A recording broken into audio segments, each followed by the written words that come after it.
ሰላም ጤና ይስጥልኝ የቮያ ቴሌቪዥን ተከታታዮች የዕለተ ማክሰኞ ዜናዎችን ይዘን ቀርበናል። አብራችሁን ቆዩ። ዜናዎቻችን በቶሎ እንዲደርሷችሁ ከታች ያለውን የደውል ምልክት ይጫኑ። ለፈጣን መረጃ ቮያን ይምረጡ። ዋሽንግተን ከኢትዮጵያ ጋር የጀመረችው አዲስ ግንኙነት ጠያቂነትን አደጋ ላይ ሊጥል እንደሚችል ተገለጸ። አዲስ ተፈረመው የአሜሪካና ኢትዮጵያ መዋቅራዊ ውይይት ፍትህን ወደ ጎን በመተው ለጂኦፖለቲካዊ ጥቅሞች እንደ ንግድ፣ ኢንቨስትመንት፣ የመከላከያ ትብብርና ቀጠናዊ መረጋጋት ቅድሚያ መስጠቱ በሰብአዊ መብት ጥሰቶች ለተሳተፉ አካላት ከቅጣት ነጻ የመሆን እድል ሊሰጥ እንደሚችል ተዘግቧል። የኢትዮጵያ መንግስት ህገ መንግስታዊ ስርዓትን መሰረት ያደረገ ዲፕሎማሲን ትቶ የገዢውን ስርዓት ህልውና ለማስጠበቅ ሲል አሜሪካን፣ የተባበሩት አረብ ኤምሬት፣ ቻይና፣ ሩሲያ፣ ቱርክ፣ ኢራን፣ እስራኤልና የአውሮፓ ሀገራትን ያሳተፈ የጥቅም ልውውጥ ላይ የተመሰረተ የውጭ ጉዳይ ፖሊሲ እየተከተለ ይገኛል። ይህ የጥቅም ልውውጥ በትግራዩ ጦርነት ወቅት የኢራን፣ የቱርክ፣ የቻይና፣ የኤምሬትና የእስራኤል ድሮኖች ጥቅም ላይ በዋሉበት ሁኔታ በግልጽ መታየቱም ተጠቅሷል። እንደ አውሮፓውያን አቆጣጠር በ2018 ጠቅላይ ሚኒስትር አብይ አህመድ ወደ ስልጣን ሲመጡ የምዕራባውያን ሀገራት ተቋማዊ ለውጥ ሳይረጋጋ ለፖለቲካዊ ንግግሮች ብቻ እውቅና በመስጠት ያሳዩት ፈጣን ድጋፍ ሀገሪቱን ወደ ከባድ ቀውስ እንደከተታት ተገልጿል። በትግራይ የተካሄደው ጦርነት የጅምላ መፈናቀልን፣ ረሃብ፣ ጾታዊ ጥቃትና የጦር ወንጀሎችን ያስከተለ ሲሆን የተባበሩት መንግስታት ድርጅት ባለሙያዎች እናም እንደ አውሮፓውያን አቆጣጠር በ2003 የአሜሪካ የውጭ ጉዳይ ሚኒስቴር በሁሉም ዋና ዋና ተፋላሚ ወገኖች የጦር ወንጀሎች መፈጸማቸውን አረጋግጧል። ከዚህ በተጨማሪም በአማራ፣ በኦሮሚያና በሌሎች ክልሎች አሁንም የድሮን ጥቃቶች፣ የጅምላ እስሮች፣ የሚሊሻ ጥቃቶችና ግጭቶችም ቀጥለዋል። የፕሪቶሪያው ስምምነት ጦርነቱን ከማስቆም ባለፈ እውነተኛ የሽግግር ፍትህ፣ የካሳ ፕሮግራምና የሰብአዊ መብት ምርመራ ወይም ወንጀል ተጠያቂነት አሰራርን ያላካተተ መሆኑን በጽፍት ተችቷል። በተመሳሳይ የትግራይ ፖለቲካ አመራሮች የተጎጂዎችን ስቃይ ለተቋማዊ ለውጥና ለካሳ ከመዋል ይልቅ ወደ ፖለቲካዊ ተቀባይነት ለመመለስ ተጠቅመውበታል በሚል ወቀሳ ቀርቦባቸዋል። ሀገሪቱ በጦርነት፣ በመፈናቀል፣ በወታደራዊ አስተዳደርና ከፍተኛ የመተማመን እጦት ውስጥ ሆናም ወደ ሌላ ምርጫ እያመራች መሆኗ ምርጫው የፖለቲካ ሽፋን ብቻ እንዳይሆን አሳስቧል። ነጻ የሲቪክ ምህዳር፣ ከፍርሃት ነጻ የሆነ ማህበረሰብና ገለልተኛ ሚዲያ በሌለበት ሁኔታ የሚደረግ ምርጫ ተቀባይነት እንደሌለውም ተጠቁሟል። ከዚህ ጋር በተያያዘ የአውሮፓ ህብረት ፖሊሲ ኢትዮጵያን የስደተኞች መከላከያ አድርጎ መጠቀም ላይ ብቻ ማተኮሩም ተነቅፏል። በመጨረሻም የአሜሪካና ኢትዮጵያ አትሊስት ዲፕሎማሲያዊ ግንኙነት ንግድና ጸጥታን ብቻ ሳይሆን ተጠያቂነትን፣ የሰብአዊ ጥበቃን፣ የተፈናቀሉ መመለስና የሲቪክ ምህዳሩን ማዕከል ያላደረገ ከሆነ በጅምላ ጥቃት የተሳተፉትን ከቅጣት ነጻ የሚያደርግና ሀገራዊ ቀውሱን ይበልጥ የሚያባብስ እንደሚሆን ማስጠንቀቂያም ሰጥቷል። በኢትዮጵያ ትላንት ተካሂዶ የተጠናቀቀው ስድስተኛው አገር አቀፍ ምርጫ በጠቅላይ ሚኒስትር አብይ አህመድ የሚመራው ገዢው ብልጽግና ፓርቲ የስልጣን ዘመኑን ለማራዘም ብቸኛ የሜዳ ላይ ሩጫ ያደረገበት ሆኖ ማለፉን የፖለቲካ ተዋናዮች ገለጹ። ምንም እንኳን ጠቅላይ ሚኒስትሩ የምርጫውን ሂደት ታሪካዊና ሀገሪቱን ወደ ተሻለ ዲሞክራሲ የሚያሸጋግር መሆኑን ቢገልጹም በወቅቱ በነበረው የጸጥታ ችግር ሳቢያ ምርጫው በሁሉም የሀገሪቱ ክፍሎች በተመሳሳይ ጊዜ ሊካሄድ አልቻለም።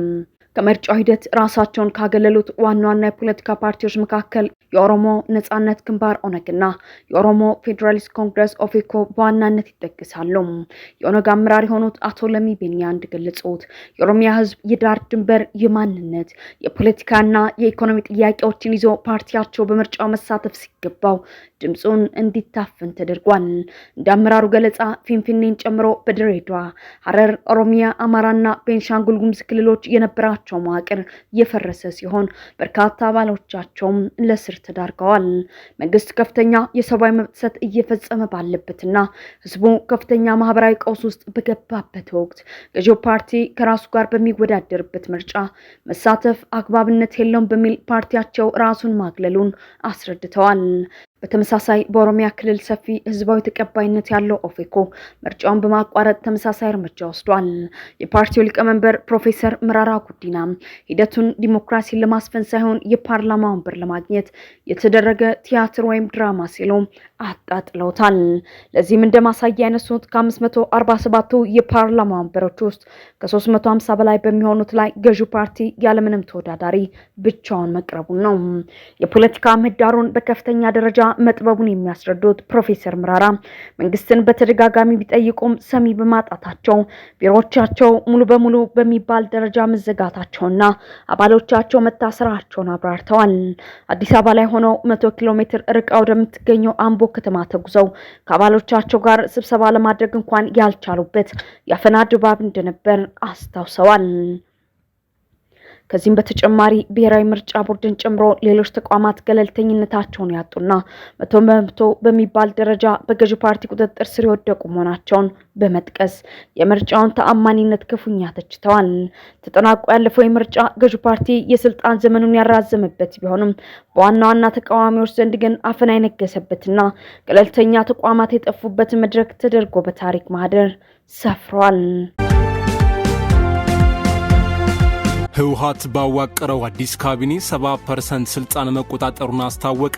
በሌተናል ጄኔራል ታደሰ ወረደ የሚመራውን ጊዜያዊ አስተዳደር አፍርሶ ከጦርነቱ በፊት የነበረውን የክልሉ ምክር ቤት መልሶ ስራ ያስጀመረው ህወሓት አዲሱ ካቢኔ ማዋቀሩን ገልጿል። መልሶ ስራ የጀመረው ምክር ቤት ትላንት ባከናወነው ሁለተኛ ስብሰባ ህግ አውጪ፣ ህግ አስፈጻሚና ህግ ተርጓሚ አካላትን መሰየሙን አስታውቋል። በስብሰባው ወቅት በክልሉ ካቢኔ ውስጥ 70% ህወሓት እንዲቆጣጠር መወሰኑ የተገለጸ ሲሆን ቀሪው 30% ደግሞ ለተመረጡ ፖለቲካ ፓርቲዎችና ምሁራን እንዲከፋፈል መባሉ ተዘግቧል። እንደ አዲስ በተዋቀረው ካቢኔ ውስጥ የተወሰኑ በሌተናል ጄኔራል ታደሰ ወረደ ካቢኔ ውስጥ የነበሩ ናቸው። ለምሳሌ አቶ አማኑኤል አሰፋ የክልሉ ምክትል ፕሬዝዳንት ሆነው እንዲቀጥሉ የተደረገ ሲሆን አንዳንዶቹ የቀድሞ የካቢኔ አባላት ደግሞ ሌላ ቦታ እንዲመደቡ ተደርገዋል። በዚህ ሹመት የዞኑ አስተዳዳሪዎችም ምደባ የተደረገ ሲሆን በዚህም መሰረት አቶ ግዳይ አዘነው የምዕራብ ዞን አስተዳዳሪ፣ አቶ ወልደአብ ገብረ ጻዲቅ የሰሜን ምዕራብ ዞን አስተዳዳሪ፣ አቶ ዝናቡ ገብረ መድህን የደቡብ ዞን አስተዳዳሪ፣ አቶ ሲሳይ ገርማይ የማዕከላዊ ዞን አስተዳዳሪ፣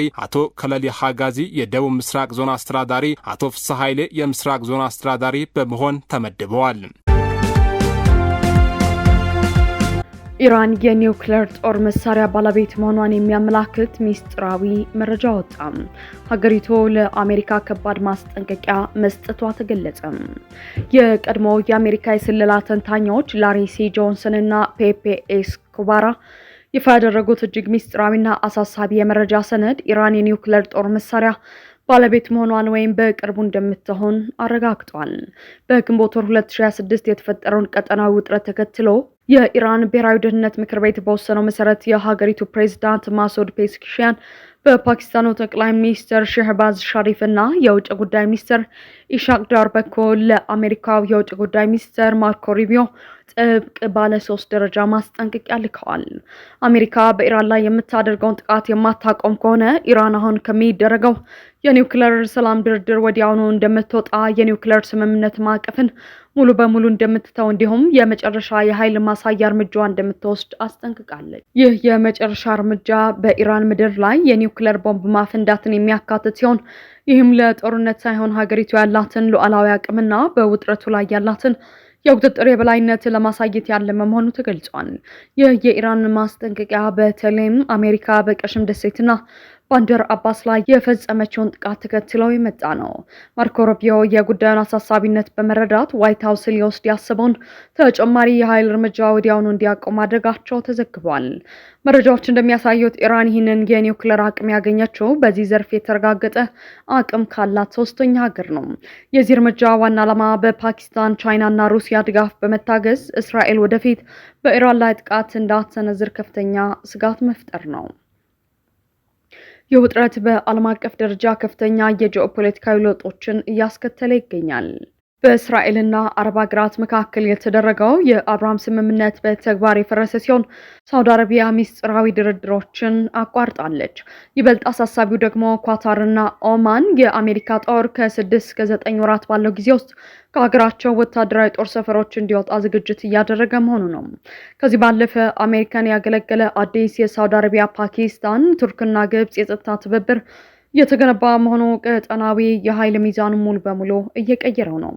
የኢራን የኒውክሌር ሙከራ እውን መሆን የዓለም አቀፉን የኒውክሌር ስርጭት መከላከያ ስምምነትን የሚያፈርስና አሜሪካ በዓለም ላይ ያላትን የበላይነት የሚያዳክም መሆኑ ተብራርቷል። ተንታኞች እንደሚያምኑት የሀገሪቱ ፕሬዝዳንት ዶናልድ ትራምፕ ይህንን ቀውስ በዲፕሎማሲ ለመፍታት አሁንም ጊዜ አላቸው።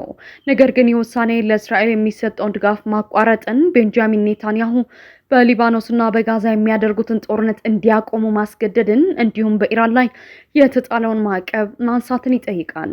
ትራምፕ እነዚህን ከባድ ውሳኔዎች ያሳልፋሉ ተብሎ ባይታመንም እስራኤል በተለይ በቤሩት ላይ የምታደርገውን ጥቃት የምትቀጥል ከሆነ ኢራን በእስራኤል ወታደራዊ ተቋማት ላይ አጸፋዊ እርምጃ እንደምትወስድ ግልጽ አድርጋለች።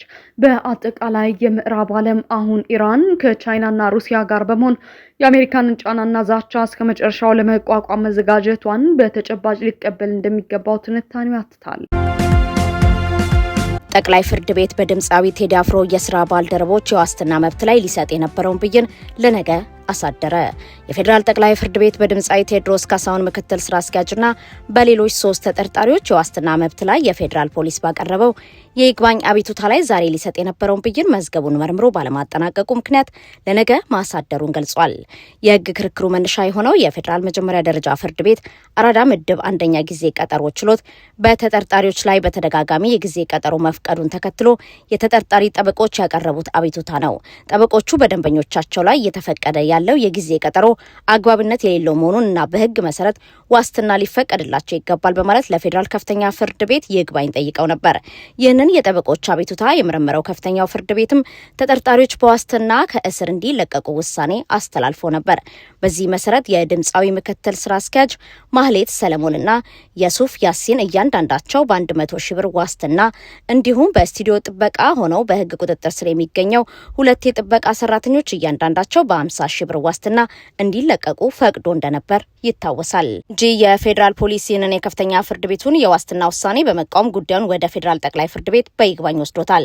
ጠቅላይ ፍርድ ቤቱም የፖሊስን ይግባኝ ከተቀበለ በኋላ ባለፈው ሳምንት ግንቦት 16 ቀን ጉዳዩን ተመልክቶ በክርክሩ ላይ የመጨረሻ ብይን ለመስጠት ለዛሬ ቀጠሮ ሰጥቶ ነበር። ግን በዛሬው የችሎት ውሎ ፍርድ ቤቱ መዝገቡን ሰርቶ እንዳላጠናቀቀ በመግለጽ በተጠርጣሪዎቹ የዋስትና ጉዳይ ላይ የመጨረሻ ውሳኔ ለማሳለፍ መዝገቡን ለነገ ዕለት ማሳደሩን ከችሎት መረጃ ለማወቅ ተችሏል። ከግንቦት አጋማሽ ጀምሮ በአማራ ክልል በመንግስት የጸጥታ ኃይሎችና በፋኖ ታጣቂዎች መካከል እየተካሄደ ያለው ውጊያ ተባብሶ መቀጠሉና በሲቪሎች ላይ ከባድ ሰብአዊ ቀውስ እያስከተለ መሆኑን የቅርብ ጊዜ መረጃዎች አመለከቱም። የወቅታዊና አሳሳቢ የጸጥታ መደፍረስ በክልሉ የነበረውን ውጥረት ወደ አዲስ ምዕራፍ ያሸጋገረው ሲሆን በተለይም ከሜ 29 ቀን 2026 ዓ.ም ጀምሮ ተግባራዊ የሆነው የ5 ቀናት አጠቃላይ የትራንስፖርትና የመንገድ መዘጋት እገዳ የነዋሪውን ተለት ህይወት ክፉኛ እናክቶታል። የትራንስፖርት እገዳ የታወጀው በክልሉ ጦርነትና የጸጥታ ችግር ባለበት ሁኔታ ምርጫ እንዳይካሄድ ፋኖ ቀደም ብሎ ያወጣውን ክልል አቀፍ ወታደራዊ ዘመቻ ተከትሎ መሆኑ ተገልጿል።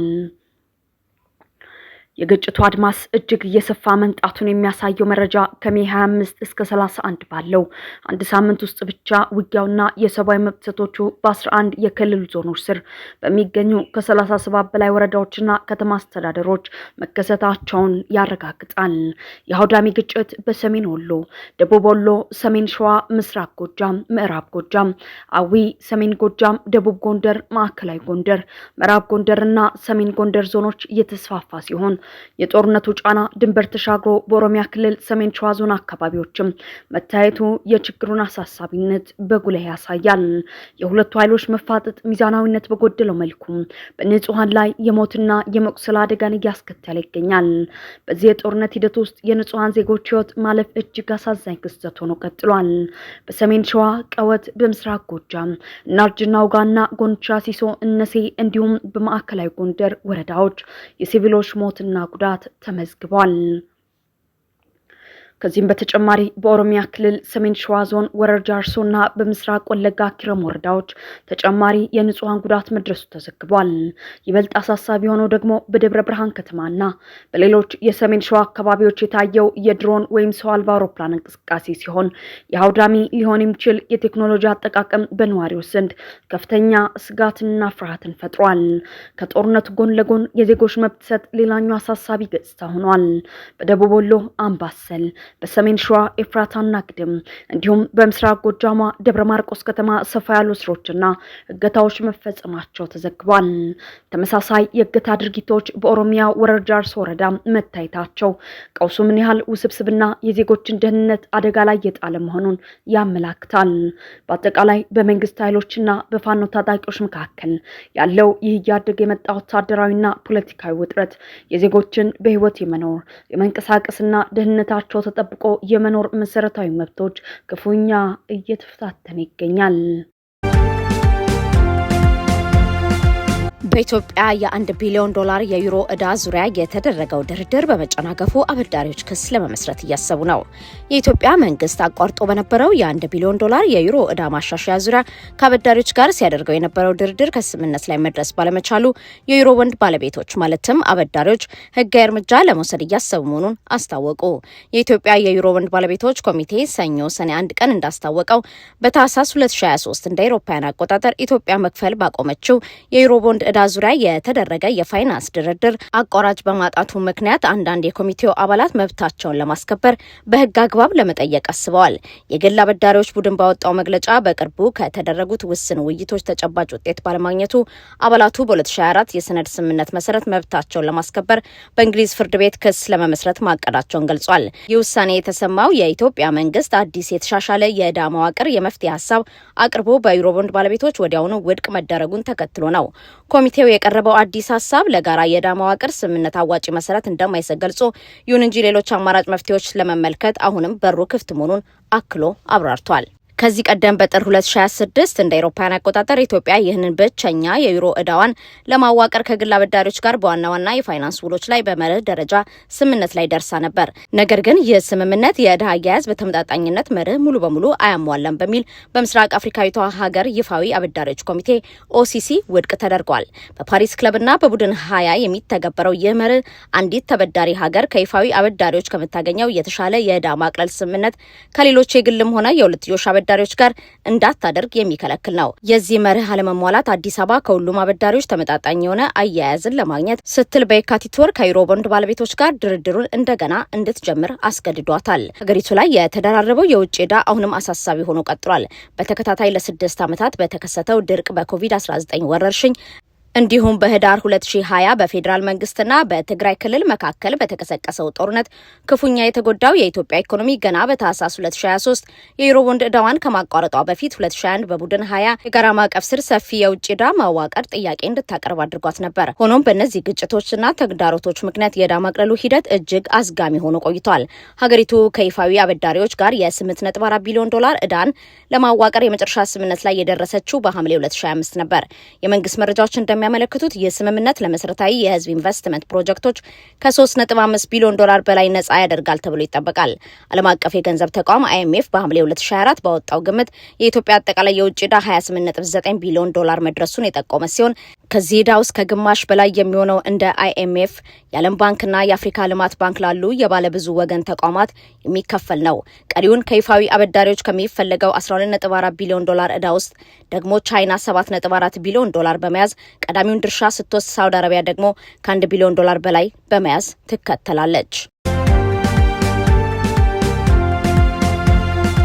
ዓለም አቀፍ ሚዲያዎች በምርጫ ዙሪያ ያልተመጣጠነ አሉታዊ ትረካ እያቀረቡ ነው ሲሉ የኢዜማ መሪ ገለጹ።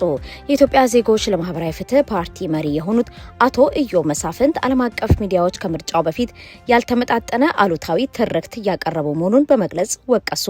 እኚህ የተቃዋሚ ፓርቲ መሪ ሚዲያዎች የሀገር ውስጥ እድገትን፣ የመራጮችን ተስፋ ችላ በማለት ባሉታዊ ዘገባዎች ላይ ተጠምደዋል በማለት ገልጸዋል። አቶ ኢዮብ ከራይዝ ኤንድ ሻይን ጋር ባደረጉት ቃለ ምልልስ ምርጫው በግጭት የተሸፈነ አነስተኛ ተሳትፎ ያለበትና ተአማኒነት እንደሚያንሰው በስፋት በዓለም አቀፍ ሚዲያዎች የተዘገበውን አጣጥለውታል። በአንዳንድ አካባቢዎች በተለይም በትግራይ ክልልና በአማራ ክልል ውስጥ ባለው አለመረጋጋት ምርጫ አለመካሄዱን ያረጋገጡት መሪው ይሁንና እነዚህ አካባቢዎች ከአጠቃላይ ምርጫ የተወሰነ ክፍል እንደሚሸፍኑ ገልጸዋል። በአብዛኛው የአገሪቱ ክፍል ምርጫው በመካሄዱ የምርጫው ውጤት በመንግስት ምስረታ ላይ ተጽዕኖ እንደማይፈጥር መናገራቸውን ቻናል አፍሪካ ካቀረበው ዘገባ ተመልክተናል። የትግራይ የሰላምና ለውጥ ምክር ቤት ህወሓት ያደረገው ሹምሽርን አወገዘ። በቅርቡ የተመሰረተው የትግራይ የሰላም ለውጥ ምክር ቤት በክልሉ ውስጥ ስላለው ወቅታዊ ሁኔታ ተወያይቶ ውሳኔዎችን ማሳለፉን አስታውቋል። ምክር ቤቱ ዛሬ ባወጣው መግለጫ 6 የውሳኔ ሀሳቦችን፣ ጥሪዎችን አቅርቧል። ከነዚህ መካከል በመጀመሪያ ያስቀምጠው ህወሓት ትላንት ያደረገው ሹምሽር ሲሆን በመግለጫው የጸረ ህዝብ ቡድን ስልጣኑን ለመቀጠልና ከተጠያቂነት ለማምለጥ የሚያደርገውን አዲስ ሹመትና የመንግስት ቁጥጥር ማስተካከያ አጥብቀን እናወግዛለን ብሏል። አያይዞም ቡድኑ ወደ ጦርነትና ጥፋት የሚያደርገውን እንቅስቃሴ እንደሚቃወም አስታውቋል። መግለጫው አስከትሎም በትግራይ ወጣቶች ላይ እየተፈጸመ ያለውን ኢሰብአዊ ግፍና የጅምላ አፈና አጥብቀን እናወግዛለን። ለውጥ የሚፈልጉ ህዝቦቻችንም ይህንን አጸያፊ ተግባር እንዲቃወሙ ጥሪያችንን እናቀርባለን በማለት አስረድቷል። ሲቀጥልም ጽምዶ በሚል ከሻቢያና ከፋኖ ኃይሎች ጋር የሚደረገውን ህብረት ከጀርባ ተንኮል ያዘለ ነው ያለው መግለጫው ይህም የትግራይ ህዝብን አደገኛና የጥፋት አደጋ ውስጥ እንደሚከተው አሳስቧል። ምክር ቤቱ ጨምሮም ህዝቡ ትግሉን እንዲያጠናክርና አብሮት እንዲቆም ጥሪ አስተላልፎ የክልሉ ወታደራዊና የደህንነት አካላት ወጣቶችን በግዳጅ ለጦርነት ከመመልመል እንዲታቀቡ አስጠንቅቋል። አሜሪካ በአፍሪካ የሚገኙ የቪዛ ማስተናገጃ ማዕከላቷን ልትቀንስ ነው። የአዲስ አበባ ኤምባሲ ግን አገልግሎቱን ከሚሰጡ 20 ማዕከላት አንዱ ሆኖ ይቀጥላል። የአሜሪካ የውጭ ጉዳይ ሚኒስቴር በመላው አፍሪካ የሚገኙ የቪዛ ማስተናገጃ ማዕከላቱን በከፍተኛ ሁኔታ ለመቀነስ ማቀዱ ተገልጿል። የውሳኔ አካል በመሆኑም ወደ አሜሪካ ለመግባት ለሚፈልጉ የውጭ ዜጎች የቪዛ ማመልከቻዎችን የሚያስተናግዱ የአሜሪካ ኤምባሲዎችና ቆንስላ ጽሕፈት ቤቶች ቁጥርም በእጅጉ ይቀንሳል። አሶሺየትድ ፕሬስ ያገኘው የውስጥ ማስታወሻና 3 የአሜሪካ ባለስልጣናት እንደገለጹት በአህጉሪቱ ወደ 50 የሚጠጉ የነበሩ የቪዛ ማስተናገጃ ጣቢያዎች በሚቀጥሉት ሳምንታት ወደ 20 ቀጠናዊ ማዕከላት ዝቅ ይላሉ። ለውጡ ተግባራዊ የሚደረግበት ይፋዊ ቀን እስካሁን ባይገለጽም ከሰኔ ወር ጀምሮ በስራ ላይ ይውላል ተብሎም ይጠበቃል። በአዲሱ አሰራር መሰረትም የቪዛ ማስተናገጃ ማዕከል ባልተመደበባቸው ሀገራት የሚገኙ አመልካቾች የቪዛ ማመልከቻ ለማስገባትና ቃለ መጠይቅ ለማድረግ ከተፈቀዱት ማዕከላት ወደ አንዱ ለመጓዝ ይገደዳሉ። የእርምጃ በተለይም በቂ ቀጠናዊ ትራንስፖርት ስስር በሌላቸው ሀገራት ለሚገኙ አመልካቾች ከፍተኛ የሎጂስቲክና የፋይናንስ ጫናን ይፈጥራል ተብሎ ይገመታል። ማዕከል ባልሆኑት ሀገራት የሚገኙ የቆንስላ ክፍሎች ክፍት ሆኖ የሚቀጥሉ ቢሆንም የሚሰጡት አገልግሎት ግን በከፍተኛ ሁኔታ ይቀንሳል። እነዚህ ሚስዮኖች በአሜሪካ ዜጎች የፓስፖርት እድሳትና አስቸኳይ የቆንስላ አገልግሎቶችን መስጠታቸውን የሚቀጥሉ ሲሆን ከዚህ ባለፈ ዲፕሎማሲያዊ ቪዛዎችና ልዩ ሀገራዊ ጠቀሜታ አላቸው ተብሎ የሚታዩ ጉዳዮች ብቻ ይስተናግዳሉ። የውስጥ ማስታወሻ ሙሉ የቪዛ ማስተናገጃ አገልግሎት መስጠታቸውን የሚቀጥሉት 20 የአፍሪካ ከተሞችን ይፋ ያደረገ ሲሆን በአዲስ አበባ የሚገኘው የአሜሪካ ኤምባሲ በአዲሱ መዋቅር መሰረት ሁሉንም የቪዛ ማመልከቻ አይነቶች ማስተናገዱን ከሚቀጥሉት የተመረጡ ቀጠናዊ ማዕከላት አንዱ መሆኑ ታውቋል። ከአዲስ አበባ በተጨማሪ አቢጃን፣ ኬፕታውን፣ ጆሃንስበርግ፣ ዳካር፣ ዳሬ ሰላም፣ ጅቡቲ፣ ካምፓላ፣ ኪጋሊ፣ ኪንሻሳ፣ ሌጎስ፣ ሎሚ፣ ሉዋንዳ፣ ማላቦ፣ ሞኖሮቪያ፣ ናይሮቢ፣ ፖርት ሉዊስ፣ ያውንዴ የቪዛ ማስተናገጃ ማዕከል ሆነው ይቀጥላሉ። የኢትዮጵያ አየር መንገድ ወደ ኪዮትና ሞሪሸስ በረራዎችን ሊጀምር መሆኑን አስታወቀ። የኢትዮጵያ አየር መንገድ በመካከለኛው ምስራቅ በተቀሰቀሰው ጦርነት ምክንያት አቋርጦት የነበረውን ወደ ኪዮት የሚደረገውን የረጅም ጊዜ በረራ ከሰኔ 9 ቀን ጀምሮ በድጋሜ ሊጀምር መሆኑን ዛሬ ባወጣው ወቅታዊ መረጃ ይፋ አድርጓል። አየር መንገዱ በየካቲት ወር መገባደጃ ገደማ ወደ ኪዮትና ሌሎች የቀጠናው መዳረሻዎች የሚያደርጋቸውን ዕለታዊ በረራዎች ለማቋረጥ የተገደደው በጦርነቱ ሳቢያ የኪዮት ዓለም አቀፍ አውሮፕላን ማረፊያ ሙሉ በሙሉ በመዘጋቱ ምክንያት እንደነበር ይታወሳል። በእነዚህ አስቸጋሪ ወራት አየር መንገዱ የደንበኞቹን እንግልት ለመቀነስ ሲል ተጓዦችን ከኩዌት ወደ ዳማምና ሪያድ በየብስ ትራንስፖርት በመውሰድ ከዚያም ወደ አዲስ አበባና ወደ ተለያዩ ዓለም አቀፍ መዳረሻዎች ሲያጓጉዝ የቆየበት አማራጭ አሰራር የሚታወስ ሲሆን አሁን ላይ ወደ መደበኛ በረራ መመለሱ ለተጓዦች ትልቅ እፎይታን የሚሰጥ አሳሳቢ የነበረ ጉዳይ ነው። ከዚህ ከመካከለኛው ምስራቅ የሰላም መረጋጋት ማግስት ከተሰማው መርዶ ማስታገሻ ዜና ጎን ለጎን አየር መንገዱ የዓለም አቀፍ መዳረሻዎቹን ይበልጥ ለማስፋፋት አዲስ ስትራቴጂካዊ እርምጃ መውሰዱን አስታውቋል። በዚህ መሰረት ወደ ምስራቅ አፍሪካዊቷ የደሴት ሀገር ሞሪሸስ በሳምንት 3 ቀናት የሚደረግ አዲስ በረራ ለመጀመር መዘጋጀቱን ገልጿል። የውሳኔ ባንድ በኩል በጦርነት ቀውስ ውስጥ የነበረውን የንግድ በረራ የመቋቋም አቅም ሚዛናዊ በሆነ መልኩ መልሶ ለመገንባት የሚረዳ ሲሆን በሌላ በኩል ደግሞ የሀገሪቱን የቱሪዝምና የኢኮኖሚ ትስስር በአህጉሪቱ ደረጃ ይበልጥ ለማጠናከር ትልቅ እድል የሚፈጥር ወቅታዊ ክስተት ነው። የኢጋድና የአፍሪካ ህብረት የምርጫ ታዛቢ ልዑካን መሪዎች በኢትዮጵያ ምርጫ ዙሪያ የጋራ ግምገማ አካሄዱ። በኢትዮጵያ ፌዴራላዊ ዲሞክራሲያዊ ሪፐብሊክ የተካሄደውን አገር አቀፍ ምርጫ የድምጽ አሰጣጥ ሂደት ተከትለው የምስራቅ አፍሪካ የልማት በይነ መንግስታት ባለስልጣን ኢጋድና የአፍሪካ ህብረት የምርጫ ታዛቢ ልዑካን መሪዎች ዛሬ ጁን 2 ቀን 2026 በአዲስ አበባ ከተማ የድህረ ምርጫ ግምገማና ምክክር አካሂደዋል። ይህ ከፍተኛ ውይይት የተካሄደው ድምጽ የመስጠት ሂደቱ በተጠናቀቀ ማግስት ነው። በዚህ ወሳኝ የውይይት መድረክ ላይ የኢጋድ የምርጫ ታዛቢ ልዑክ መሪ ዶክተር ስፔሲዮሳ ዋንዲራ ካዚቦይና የአፍሪካ ህብረት የምርጫ ታዛቢ ልዑክ መሪ የሆኑት የቀድሞ የኬንያ ፕሬዝዳንት ኡሁሩ ኬንያታ ተሳትፈዋል። የጋራ ምክክር ዋና ዓላማ ሁለቱም ልዑካን በየራሳቸው የታዛቢ ቡድኖች አማካኝነት በምርጫው ዕለት እንዲሁም ከምርጫው በኋላ ወዲያውኑ በነበረው ጊዜ የተሰበሰቡ መረጃዎችንና ምልከታዎችን ለማቀናጀትና ለመገምገም ነው። የአካሄዱት ግምገማ የታዛቢዎቹን ቀጣይነት ያለው የምርጫ ሂደት ክትትል የሚያጠናክር ሲሆን በምርጫው አፈጻጸም ላይ ሚዛናዊና የተሟላ ምልከታ ለመያዝ እንደሚያስችላቸው ተገልጿል። ሁለቱም የምርጫ ታዛቢ ልዑካን በምርጫው አጠቃላይ ሂደት ዙሪያ ያጠናቀሩትን የመጀመሪያ ደረጃ የክትትል ግኝትና ሪፖርት ነገ ረቡዕ ሰኔ 3 ቀን 2026 በይፋ እንደሚያቀርቡ ይጠበቃል።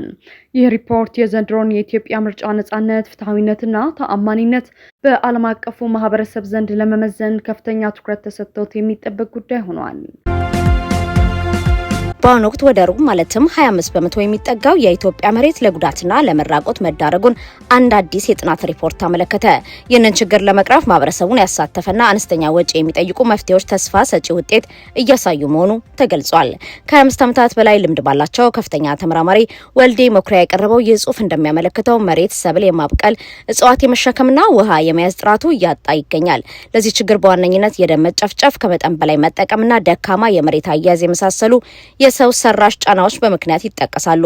በተጨማሪም ከባድ ዝናብ የሚያስከትለው የአፈር መሸርሸርና የአየር ንብረት መለዋወጥ የመሳሰሉ ተፈጥሯዊ ምክንያቶች ከፍተኛ አስተዋጽኦ አላቸው። የዚህ መዘዝ የግብርና ምርታማነትን ከመቀነስ ባለፈ የከርሰ ምድር ውሃ መጠን እንዲቀንስና የከተማችን ካርቦን ወደ አየር በመቀላቀል የአየር ንብረት ለውጥን እንዲባባስ አድርጓል። ጥናቱ ሁለት ተፈጥሮን መሰረት ያደረጉ አነስተኛ ወጪ የሚጠይቁ መፍትሄዎችን በአማራጭነት አቅርቧል። የመጀመሪያው የተጎዱ መሬቶችን አጥሮ ከሰውና ከእንስሳት ንክኪ ነጻ ማድረግ ሲሆን ይህም መሬቱ በ5 ዓመት አጭር ጊዜ ውስጥ በተፈጥሮ ራሱን መልሶ እንዲያድን ያስችለዋል። ይህ አሰራር የአፈር መሸርሸርን የሚቀንስ፣ የካርበን ክምችትን በመጨመር ዝሃ ህይወትን የሚያጎለብትና ማህበረሰቡ ከድርቅና ከጎርፍ የሚጠብቅ ነው። በሰሜን ኢትዮጵያ ትግራይ ክልል በተደረገ ጥናት ለ20 ዓመታት በታጠሩ መሬቶች ላይ ከፍተኛ የካርበን ክምችት መጨመሩ ተረጋግጧል። ሁለተኛው መፍትሄ የጎርፍ መፍሰሻዎችና ስምጥ ሸለቆዎችን መልሶ ማልማት ነው።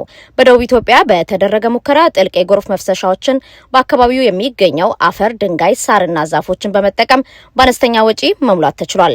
በውሃ መፍሰሻዎች ላይ የውሃን ፍጥነት የሚቀንስ ትናንሽ ግድቦች መስራት ሌላኛው ውጤታማ ዘዴ መሆኑ ታይቷል። ይህ አሰራር ውድ የሆኑ ማሽነሪዎችን የማይጠይቅ ሲሆን አብዛኛው ስራ በዶማና በሜንጫ ብቻ የሚሰራ በመሆኑ 1 ሄክታር መሬት ለማልማት ከ600 እስከ 800 የአሜሪካ ዶላር ብቻ ወጪ ይጠይቃል።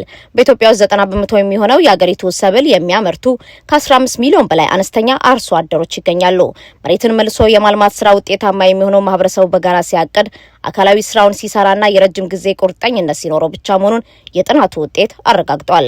በአገር አቀፍ ደረጃ ኢትዮጵያ እንደ አውሮፓውያን አቆጣጠር በ2011 በገባችው ቃል መሰረት እስከ 2030 ድረስ 7 ሚሊዮን ሄክታር የተጎዳ መሬት መልሶ ለማልማት እቅድ እስካሁን 4.2 ሚሊዮን ሄክታር ማልማት ችላለች። በተጨማሪም እንደ ሀገራዊ የአየር ንብረት ስትራቴጂ አካል ተጨማሪ 15 ሚሊዮን ሄክታር መሬት ለማልማት ቃል መግባቷን ሪፖርቱ አትቷል።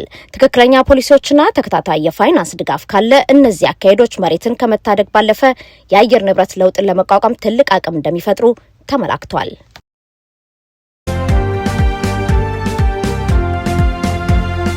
የዩክሬን ፍርድ ቤት አንድ የሩሲያ ጀነራል እድሜ ልክ እንዲታሰሩ ውሳኔ ያሳለፈ። የሩሲያ ከፍተኛ የጦር መኮንን የሆኑት ጀነራል አሌክሳንደር ላፒን በዩክሬን ፍርድ ቤት እድሜ ልክ እስራት ተፈርዶባቸው ርቢሲ ዩክሬን እንደዘገበው ጀነራሉ የሩሲያ ማዕከላዊ ዲስትሪክት ዋና አዛዥ የነበሩ ሲሆን የዩክሬን አቃቢ ሕግ ባደረገው ምርመራ የተለያዩ ጥቃቶች እንዲፈጸሙ ትዕዛዝ የሰጡ ናቸው። በተለይም በዋና ከተማዋ ኪየቭ፣ በቼርኒቭ ግዛትና በሱሚ ግዛቶች ውስጥ በተፈጸሙ ጥቃቶች ክስ የቀረበባቸው ጀነራሉ ዛሬ በፍርድ ቤቱ የዩክሬን የግዛት አንድነት በመጣስ ጦርነት በማቀድና በማስፈጸም እንዲሁም ጦርነት በመክፈት ጥፋተኛ ሆነው እንዳገኛቸው ዘገባው ገልጿል። በመሆኑም የእድሜ ልክ እስራት ውሳኔ አሳልፎባቸዋል። ጀነራሉ በአሁኑ ወቅት በትውልድ ሀገራቸው ሩሲያ ውስጥ የሚገኙ ሲሆን የዛሬው ውሳኔ የተላለፈባቸው በሌሉበት ነው። በኢትዮጵያ የግብርና በጀት ከፌዴራል በጀት ያለው ድርሻ በየዓመቱ እያሽቆለቆለ መምጣቱ ተገለጸ። ሰኔ 2 ቀን 2026 ይፋ የተደረገና በኢትዮጵያ የግብርና በጀት ድልድል አዝማሚያዎች ላይ ትኩረቱን ያደረገ አዲስ የጥናት ሪፖርት ዘርፉ ከጠቅላላው የፌዴራል በጀት የሚያገኘው ድርሻ እያሽቆለቆለ መምጣቱን አመለከተም። በኢትዮጵያ ግብርና ምርምር ኢንስቲትዩት ተመራማሪዎች በሆኑት ዳውድ ሰይድና በድሩ በሽር የተካሄደው የጥናት ከ2006 ከ2025 ያሉትን 10 ዓመታት መረጃዎች የመረመረ ነው። የጥናቱ ውጤት እንደሚያሳየው ለግብርና ዘርፉ የሚመደበው ጠቅላላ በጀት በገንዘብ መጠን እያደገ ቢመጣም ከፌዴራል በጀቱ ያለው የድርሻ ምጣኔ ግን በየዓመቱ በአማካይ በ0.63 በመቶ ቅናሽ እያሳየ ይገኛል። የግብርናው ዘርፍ ጠቅላላ ሀገራዊ ምርትና በሀገራዊ ኢኮኖሚ ውስጥ ያለው ድርሻ ከበጀት ድልድሉ ጋር አሉታዊ ትስስር እንዳለው የጠቆመ ሲሆን፣ በሌላ በኩል ለኢትዮጵያ ግብርና ምርምር ኢንስቲትዩት የሚመደበው የፋይናንስ ድጋፍ በበጀት ድልድሉ ላይ አዎንታዊ ተጽዕኖ ማሳደሩም በጥናቱ ተረጋግጧል። ተመራማሪዎቹ በማጠቃለያቸው እንዳሰፈሩት የግብርና የበጀት ድርሻ እያሽቆለቆለ መምጣቱ ዘርፉን ቀጣይነት ባለው መልኩ ለማሳደግ ትልቅ ፈተና ሆኗል። በተጨማሪም በበጀት አፈጻጸምና የትኩረት ቅድሚያ አሰጣጥ ላይ አሁንም ድረስ መዋቅራዊ የሆነ የውጤታማነት ክፍተቶች መኖራቸው ተጠቅሷል። ይህንን ችግር ለመቅረፍ ጥናቱ ያስቀመጣቸው የመፍትሄ ሀሳቦች በመካከለኛ ጊዜ የበጀት ማዕቀፎች ውስጥ ለግብርናው ዘርፍ ቅድሚያ መስጠትን፣ ለግብርና ምርምር የሚደረገውን ተቋማዊ የፋይናንስ ድጋፍ ይበልጥ ማጠናከርን፣ እንዲሁም በግብርና ምርቶች ማቀነባበርና እሴት መጨመር ላይ የሚደረጉ የኢንቨስትመንቶችን ማስፋፋትን በዋናነት ያካተቱ ናቸው። ይህ የምርምር ጽሑፍ በዲስከቨር ሰስቴናቢሊቲ ሳይንሳዊ ጆርናል ላይ በክፍት ተደራሽነት ዛሬ ታትሞ የወጣ ነው።